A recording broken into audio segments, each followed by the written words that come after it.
bonsoir à tout le monde. Bon, on en connaît beaucoup, les fidèles de ces après-midi. Pour ceux qui ne connaissent pas, donc Olivier Duc, premier adjoint à la mairie de Tignes, en charge de la vie économique et de la transition du territoire, qu'on appelait avant développement durable, mais le changement de nom est important. Donc effectivement, depuis chaque été, depuis 3 ans, on se donne rendez-vous pour évoquer des sujets qui touchent à notre environnement, qu'on a appelé Forum pour le montagne durable. L'idée, c'est de mieux connaître justement les enjeux de notre environnement, donc sur différentes thématiques.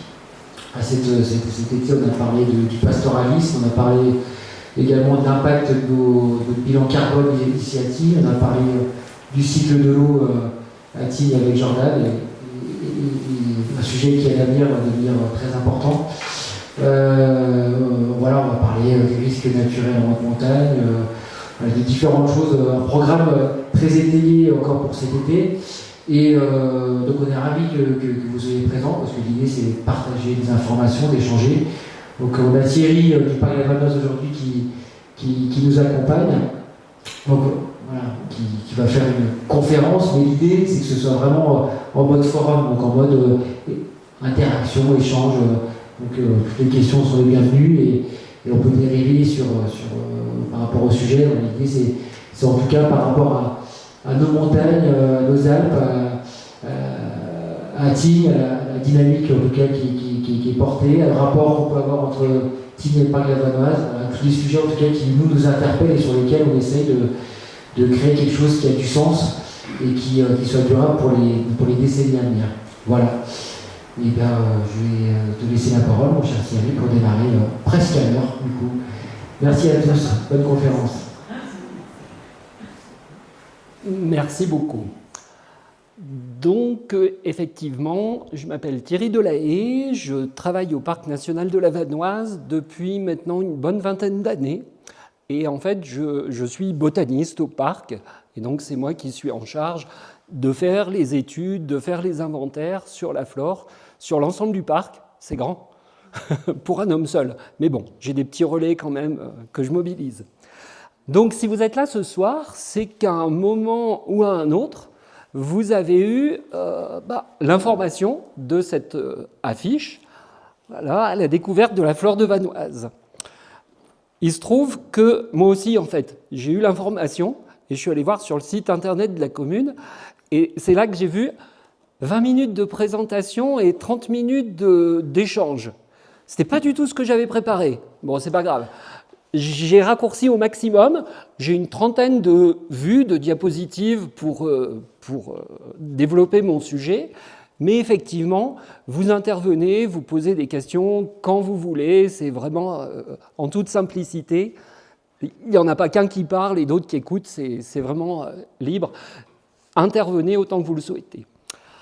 Donc, c'est vaste comme sujet, en 20 minutes, à la découverte de la flore de Vanoise.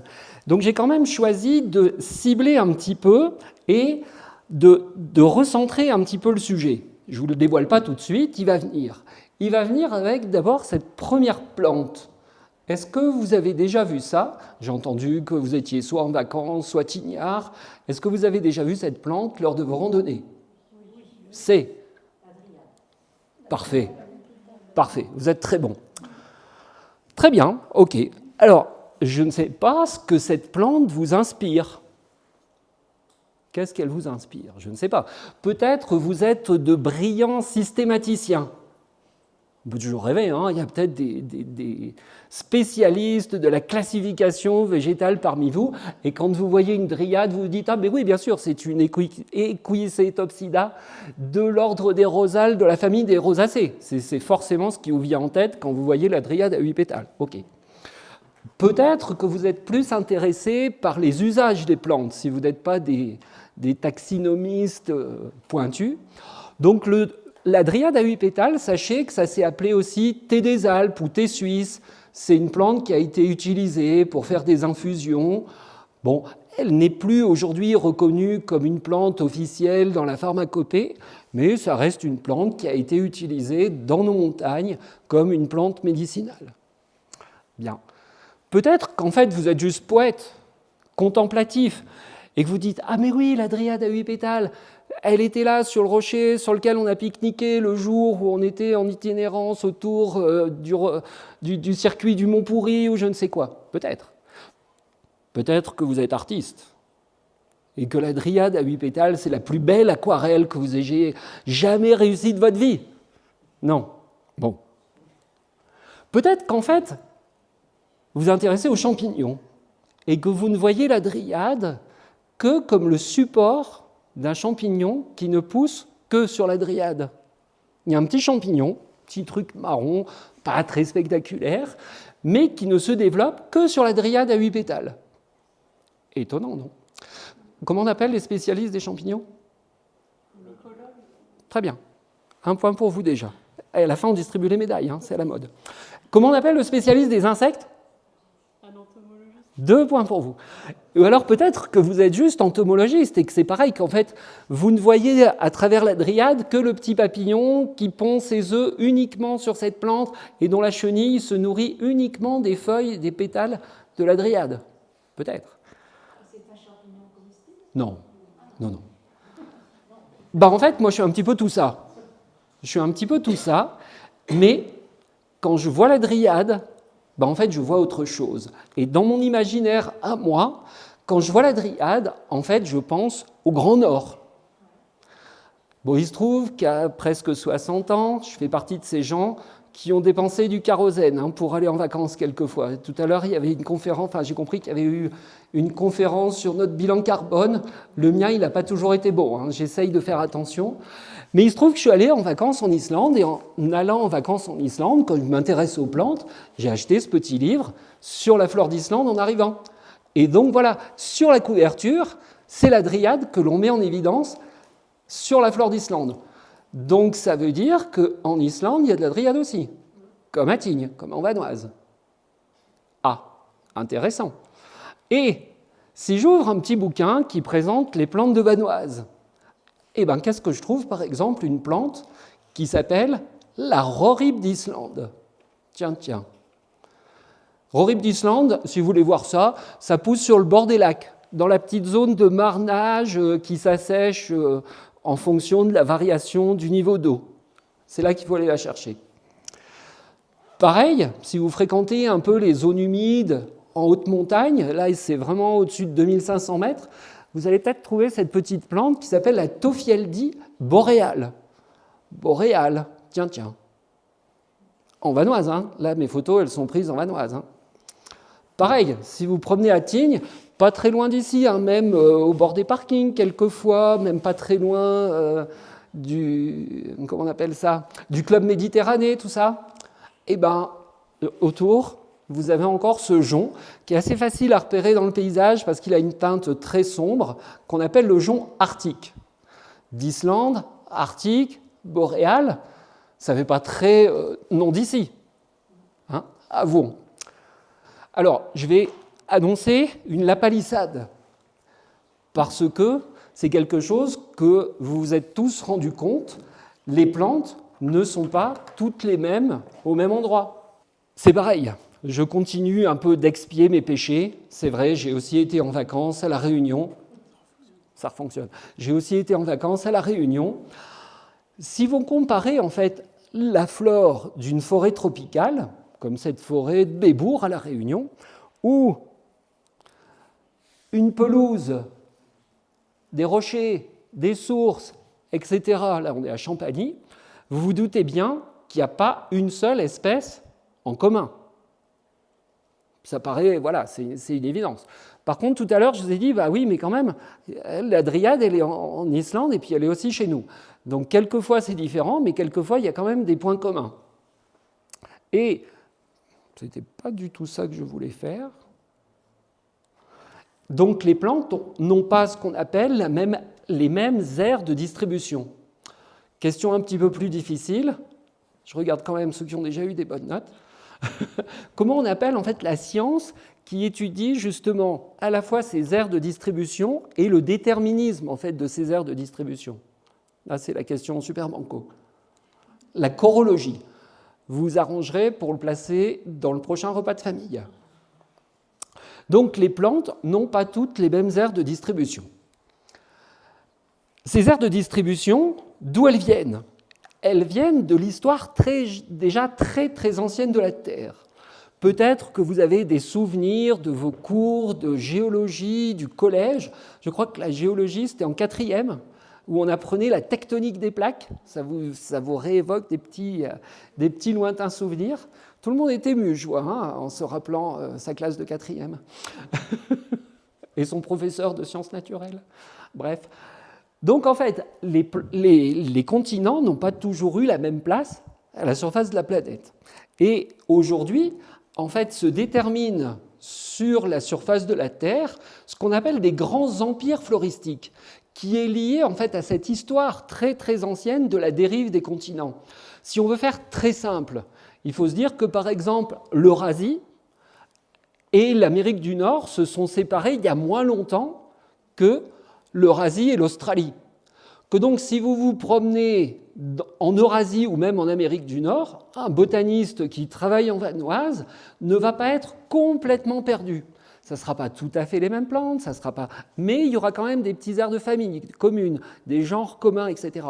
Par contre, si demain j'allais à la nage, bien sûr, puisque si je ne prends plus l'avion, en vacances en Australie, alors là, pour le coup, je serais complètement perdu.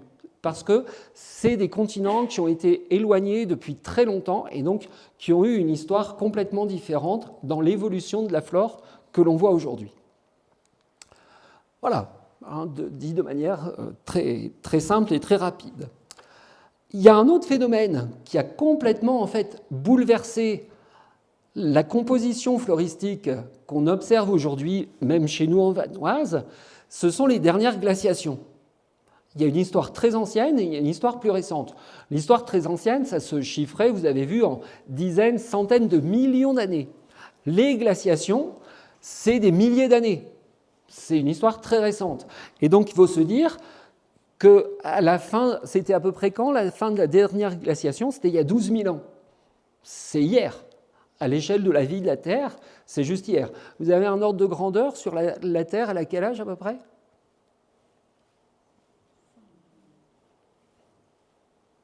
4,5 milliards d'années à peu près, c'est ce qu'on dit habituellement. Donc effectivement, sur 4,5 milliards, 12 000 c'est rien. Imaginez le compte en banque, si vous avez 4,5 milliards dessus ou 12 000, c'est pas pareil, quoi. Bref, et donc, je ne sais pas, Tignes, on doit être à peu près, on repère à peu près la poule de la Savoie, Tignes, on doit être à peu près quelque part par ici, là.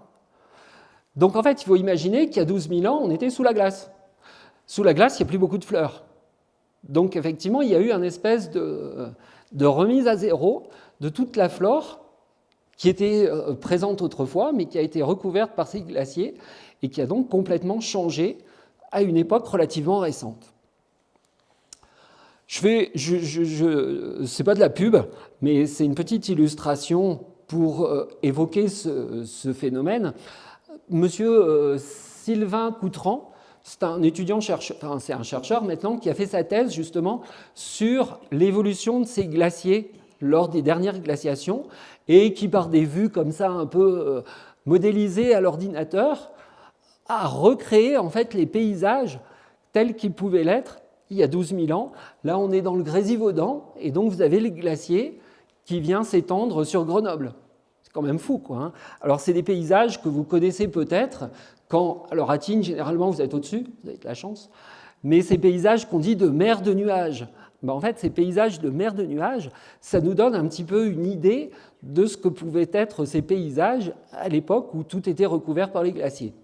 Petite anecdote aussi, vous êtes déjà allé promener à la Croix-Rousse à Lyon? Vous connaissez le Gros Caillou? C'est quoi le Gros Caillou? C'est un bloc qui a été ramené par le glacier du Rhône à la Croix-Rousse à Lyon et il vient d'où ce bloc?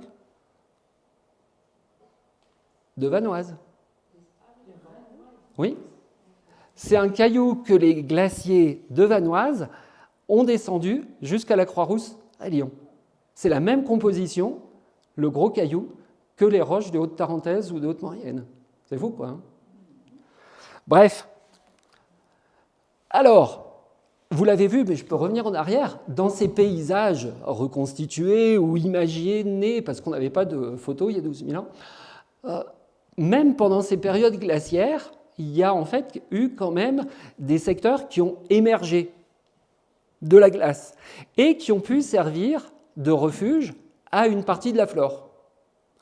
C'est ce que les Esquimaux appellent des îles glaciaires, et avec ce joli nom de Nunatak. Et donc ça a été étudié notamment, ça c'est un article assez récent, en 2023, ça a été étudié, très bien étudié par des étudiants et des chercheurs au niveau donc, du massif du Mont Blanc, où ils ont pu comme ça démontrer, avec des tas d'analyses, que certains sommets, même pendant ces périodes glaciaires, ont émergé et ont servi en quelque sorte de refuge pour une partie de la flore. Donc voilà, d'une manière très schématique, ce que peut être en fait la composition de la végétation en période glaciaire et en période interglaciaire. En période glaciaire, comme je vous l'indiquais précédemment, en fait, on avait des grandes quantités de glace qui recouvraient les montagnes. Ça, c'est une espèce de coupe complètement théorique entre l'océan Arctique et la Méditerranée. C'est très théorique, très schématique. Donc, en fait, on avait en période glaciaire, on avait des grandes calottes glaciaires, une végétation très rase, herbacée, de steppe, des grands glaciers qui recouvraient les montagnes, et peut-être quelques zones déglacées sur les versants sud, du côté un petit peu plus méditerranéen. Et en période interglaciaire, comme nous le sommes aujourd'hui, en fait, on a de la végétation, il y aurait encore un tout petit peu de glacier en haut, une végétation de toundra, une végétation de forêt de conifères, plutôt de forêt de feuillus, de forêt de conifères qui remontent sur les montagnes, et des petits restes de glaciers sur les montagnes. Et donc, quelque chose qui n'est pas évident en fait quand on pense à une plante. J'ai essayé au début avec mon histoire de dryade déjà de vous montrer qu'une plante on peut la regarder de plein de façons différentes, mais une plante on peut aussi la regarder non pas en tant qu'individu mais en tant qu'espèce, et donc les espèces, contrairement à ce qu'on dit habituellement sur les plantes, elles bougent. C'est-à-dire qu'au cours de ces périodes glaciaires et interglaciaires, les espèces ont migré suivant les conditions qui leur étaient favorables. Et donc aujourd'hui, si on retrouve des plantes communes, comme notre dryade à 8 pétales, notre oribe d'Islande, etc., en Vanoise et en Islande, c'est parce que les conditions écologiques qui sont présentes en haute montagne et dans les hautes latitudes sont les mêmes et conviennent à ces espèces. Alors, un autre exemple de plantes que vous connaissez peut-être, que vous avez déjà vues, c'est en fleurs en ce moment. C'est des plantes qui sont souvent au bord des ruisselets en montagne, la saxifrage foison. C'est très joli, allez regarder les pétales de près, c'est très sympa à la loupe aussi. En fait, c'est une plante qui, un petit peu comme ce que je viens de vous raconter, pour la dryade et l'Islande, mais de manière un petit peu plus large, c'est une plante qui est présente dans les hautes montagnes, dans les régions tempérées, et dans les parties nord de notre hémisphère. C'est une carte un petit peu bizarre qui regarde par le dessus du pôle Nord. On n'est pas tout à fait habitué à ce genre de représentation. Et donc, aujourd'hui, des plantes qui ont une aire de distribution disjointe entre les régions de montagne et les régions nordiques, eh bien, on appelle ça des plantes arctico-alpines. Et c'est une des particularités et une des originalités, richesses, si on veut dire, du massif de la Vanoise, ces plantes arctico-alpines. Alors, quelques quiz encore. À votre avis, combien de plantes arctico-alpines en France ? Non, il faut bien que vous bossiez un petit peu quand même aussi. Et il paraît même que vous aurez un coup à boire après, mais quand même pas l'avoir gratos, quoi. C'est pas mal, comme ordre de grandeur, c'est pas mal. 75. Combien de plantes arctico-alpines ? Là, c'est pour toute la France. Combien de plantes arctico-alpines en Savoie ? Sur les 75 de France ? 71, quasi tout. Quasi tout. Un petit peu moins dans les départements voisins. Et alors, je ne sais pas, il y a des Bretons en vacances ? Non ? Il y a des origines bretonnes ? Aïe. Comment ça s'appelle ce département là-bas ? Les Côtes d'Armor. Avant, on appelait ça les Côtes du Nord. Voilà. Et même les Bretons appellent ça des fois les Côtes de Port. Mais c'est pas gentil, je crois. Bon, Si vous voulez voir des plantes artico-alpines, il ne faut pas aller dans les Côtes d'Armor. Hein, venez plutôt en Savoie. Et donc, en fait, on a une 50aine d'espèces communes entre l'Islande et la Vanoise. C'est incroyable, mais c'est lié à cette histoire très ancienne et cette histoire récente de glaciation et des mouvements qu'ont pu suivre les plantes dans ces périodes glaciaires et interglaciaires. Voilà. Alors en fait, pourquoi la roribe d'Islande s'appelle d'Islande? C'est parce qu'elle a été décrite d'Islande, mais elle est présente aussi chez nous. Et inversement, la Bartzie des Alpes, que vous connaissez aussi sans doute si vous vous intéressez un tout petit peu à la flore locale, ben en fait elle est présente aussi en Islande. Mais comme elle a été décrite des Alpes, elle porte le nom des Alpes. C'est aussi simple que ça. Ouais. C'est genre découvert et recensé pour la première fois Ouais, c'est ça. En fait, si demain vous vous promenez en Vanoise et que vous découvrez une plante qui n'a encore jamais été nommée et jamais trouvée par personne, si c'est vraiment une nouvelle espèce, bah oui, il faudra faire une description de la plante, déposer un échantillon type, etc. Et donc, vous pourrez lui donner le nom que vous voulez. L'histoire de la botanique à travers les noms des plantes, c'est plein d'anecdotes extraordinaires, mais ce n'est pas le sujet. Mais il y a des trucs marrants. Bref, un autre exemple de plante artico-alpine que vous connaissez, mais que vous ne regardez pas avec cet œil d'histoire et de répartition, c'est la linaigrette de Schutzer que vous avez forcément déjà vue autour des lacs en montagne.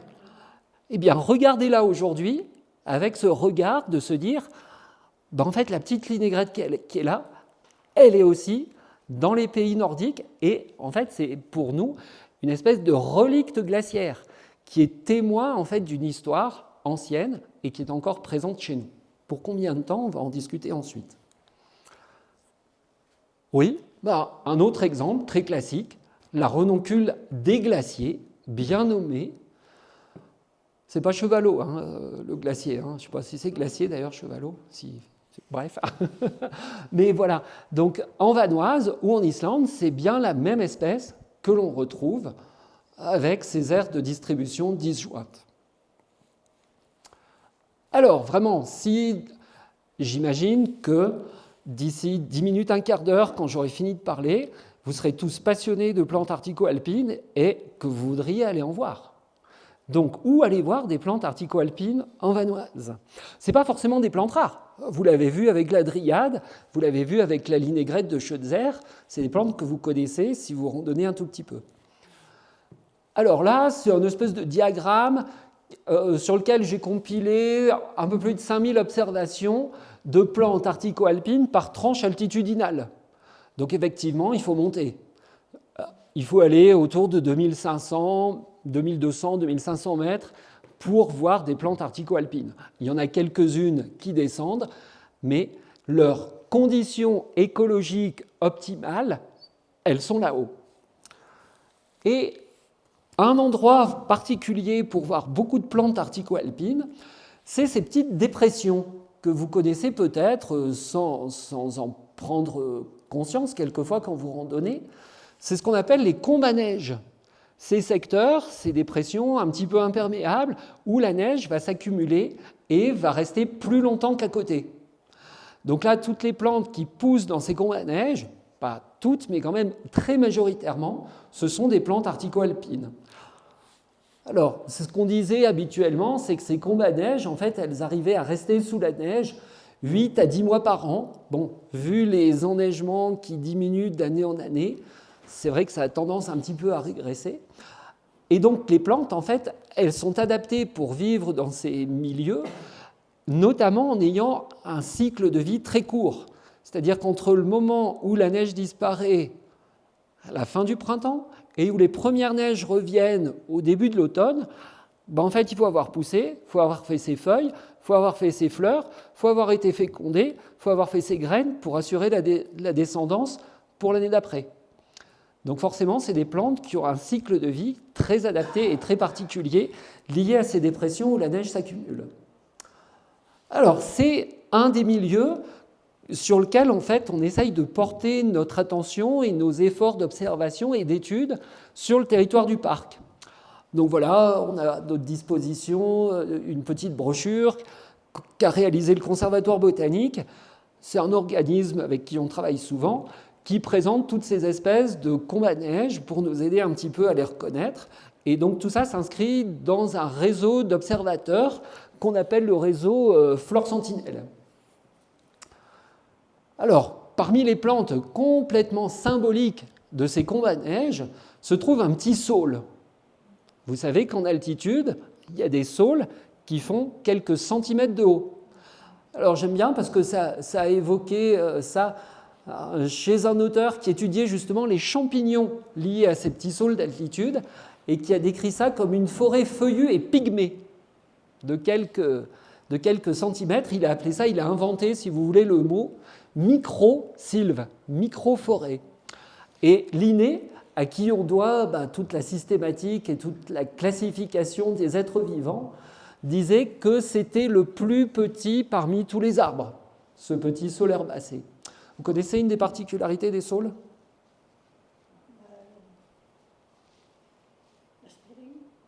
Non, c'est vrai qu'on peut faire de l'acide salicylique avec le saule, oui, tout à fait. Mais pour tous les saules, une des particularités biologiques, c'est comme chez nous. Il y a des pieds mâles et des pieds femelles, séparés. Et donc, vous savez reconnaître un mâle d'une femelle ? Alors, il faut retourner à l'école. Hein.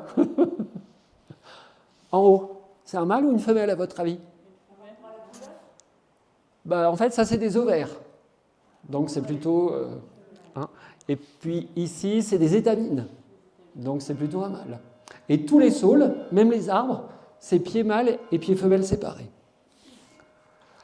Donc, en fait, sur ces combes-à-neige, nous avons tout un réseau d'observation, ce qu'on appelle notre suivi territoire, où on va en fait suivre la composition de ces combes-à-neige depuis la chaîne du Jura jusque dans les Alpes du Sud, en passant bien sûr par le massif de la Vanoise. Et on va essayer en fait sur certains sites d'avoir des relevés un petit peu plus précis, un petit peu plus quantitatifs et qualitatifs. Et donc on a un territoire d'étude qui n'est pas sur la commune de Tignes, mais qui est en montant au col de l'Iseran.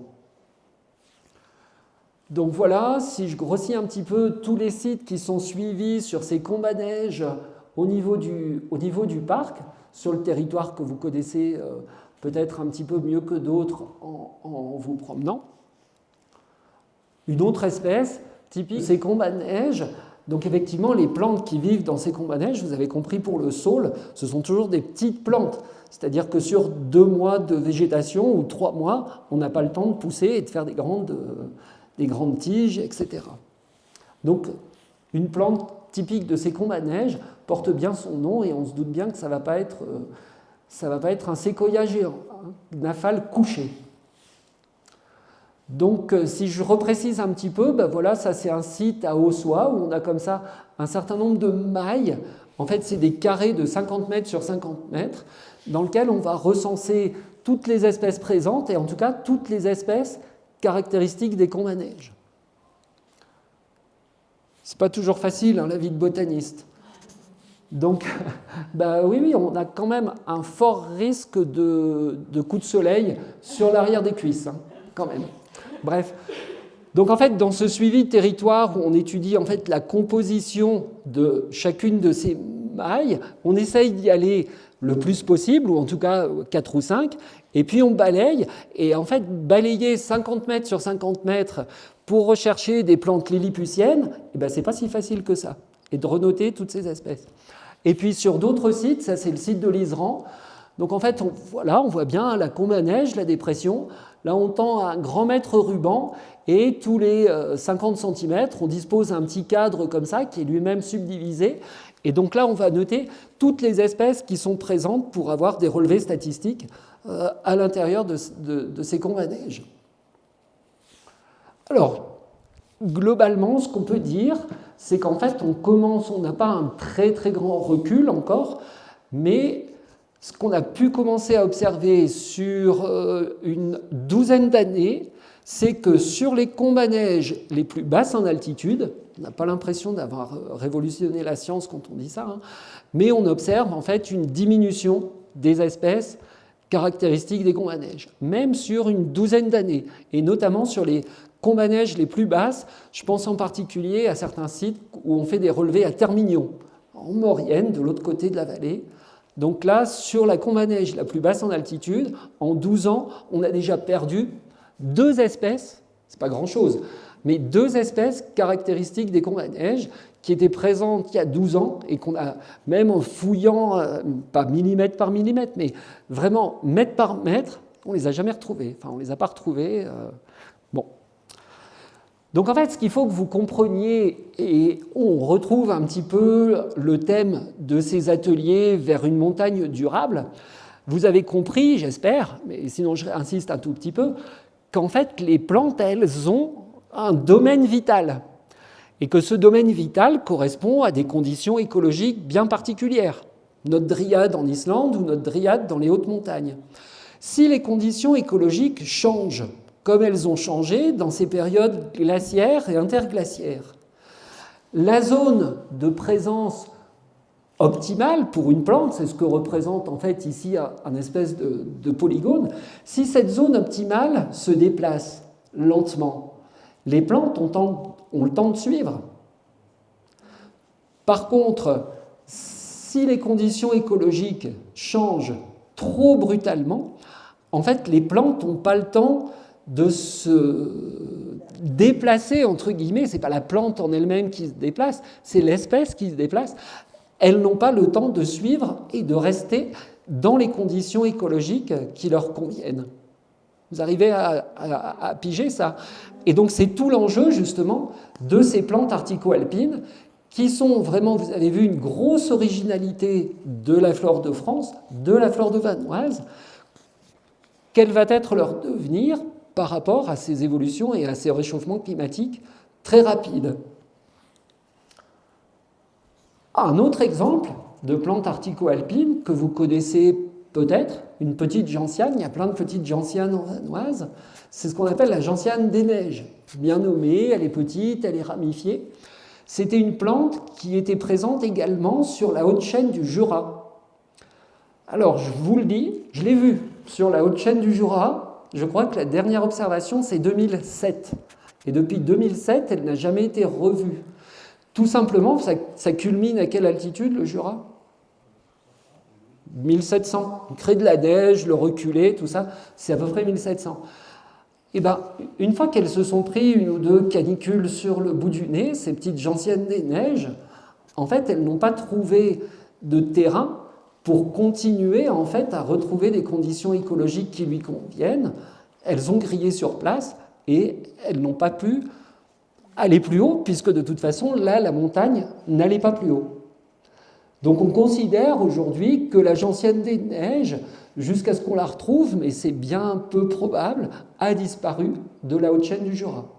Vraisemblablement à cause du réchauffement. J'ai presque fini et du coup on va pouvoir... j'ai été un petit peu plus long que ce qui était annoncé, mais j'ai essayé d'être vif. Donc je vous fais le résumé. Ah mince, j'ai oublié ce que je devais oublier. Non. Donc voilà, si vous retenez déjà ça, c'est déjà pas mal.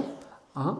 La distribution actuelle des plantes est le résultat d'une histoire très ancienne, rappelez-vous la dérive des continents, et d'une histoire récente, les glaciations et le réchauffement climatique auquel on est confronté aujourd'hui.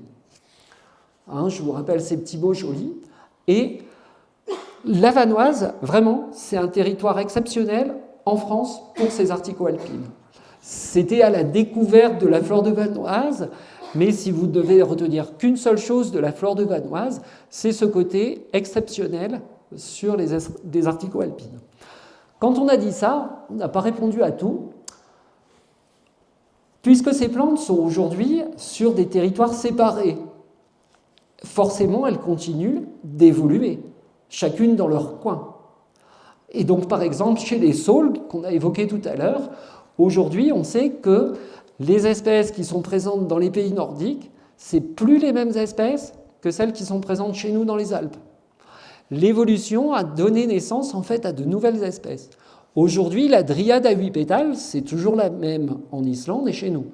Maintenant, quels sont les processus évolutifs qui vont continuer sur ces espèces? Est-ce qu'elles vont continuer, oui, d'évoluer, et peut-être un jour elles feront 2 espèces différentes. Dernière question, comment faire pour conserver en fait ce patrimoine que je vous ai décrit comme étant assez exceptionnel face au réchauffement climatique? C'est pas si évident que ça. Et en fait, je vais continuer à me confier. C'est-à-dire que tout à l'heure, je vous ai fait mon mea culpa de mes vacances en avion. Mais en fait, aujourd'hui, moi, je travaille à Chambéry. Quand je viens faire mes relevés au col de l'Isran, je roule 2 heures aller, 2 heures retour. Donc, en fait, avec mon déplacement, quelque part, je contribue à détruire l'objet que je viens étudier. Ça pose question. Donc, effectivement, comment faire pour préserver tout ça? Eh bien, c'est pas si évident, en fait, de répondre à ces questions. Peut-être on pourrait installer des réfrigérateurs dans les combes à neige. Je ne suis pas sûr que ça soit une bonne idée. Voilà, je voulais juste terminer par un petit coup de pub, quand même. Si vous vous intéressez un tout petit peu à la flore de Vanoise, il y a un petit guide qui est sorti où il y a à peu près 500 espèces de décrites. Donc c'est rangé par milieu, donc vous pourrez regarder toutes les plantes des combes à neige. Et aujourd'hui, en fait, toutes les observations que réalise le parc est un établissement public, donc sont mises à disposition de tout à chacun sur un site internet qui s'appelle Biodive Vanoise. C'est la même chose pour les autres parcs nationaux notamment. Il y a Biodive Écrin, Biodive Cévennes, etc. Et donc, si vous sélectionnez une espèce, Saulerbacée, vous allez pouvoir accéder en fait à tous les pointages, toutes mes observations de Saulerbacée qui ont été faites depuis 20 ou 30 ou 50 ans, les gens qui m'ont précédé. Donc voilà, toutes les données du parc sont des données publiques et sont accessibles à tous sur Internet. Donc si vous voulez continuer à aller voir des plantes arctico-alpines, il suffit de préparer vos randonnées avec les pointages. J'ai été effectivement 2 fois plus long que ce qui était annoncé sur le site internet, mais j'ai été rapide quand même. Donc voilà, l'idée c'est qu'on puisse, voilà, vous avez commencé à intervenir. Si vous voulez reposer des questions, c'est open bar. Oh.